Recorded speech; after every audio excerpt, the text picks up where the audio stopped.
Class 11 applied maths का logical reasoning का equation करेंगे। In a certain language table is coded as NBDXJ। How chair is coded. पहले हम table की coding देख लेते हैं। NBDXJ इनमें कनेक्शन देखते हैं कि क्या है।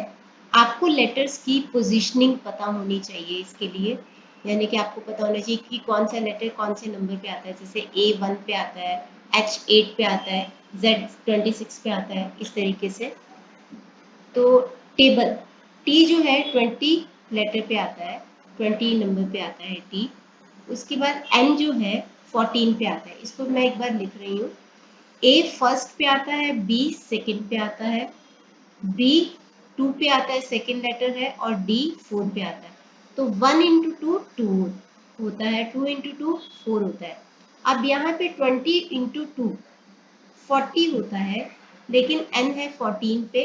लेकिन अगर आप देखो तो A से जब आप Z तक लिखो तो 26 Z तक बन जाता है।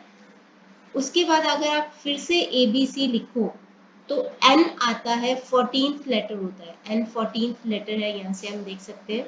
तो 26 प्लस 14 40 ही होता है अगर हम ABC फिर से लिखेंगे तो 20 इंटू टू 40। यहाँ पे भी वो कनेक्शन हमें दिख रहा है, रिलेशन दिख रहा है।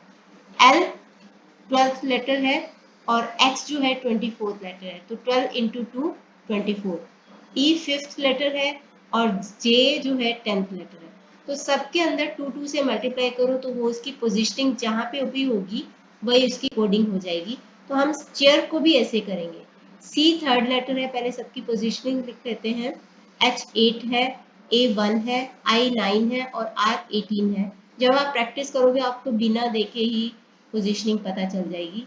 अब 3 इंटू टू 6 होता है, तो 6 लेटर, तो 6 लेटर होता है F, तो यहाँ पे आ जाएगा F। H 8 into two 16, 16 letter होता है P। A1 1 इंटू टू 2, यानी कि सेकेंड लेटर है B। उसके बाद है 9 इंटू टू 18, 18 लेटर होता है R। 18 इंटू टू 36, 36 मतलब A से Z तक लिखा तो ये 26 हो गया। अब 36 यानी कि 10th लेटर जो होगा वही 36 होगा। 26 प्लस 10 36 होता है, तो 10th लेटर होता है J, यहाँ पे आ जाएगा J। तो चेयर की कोडिंग होगी FPBRJ।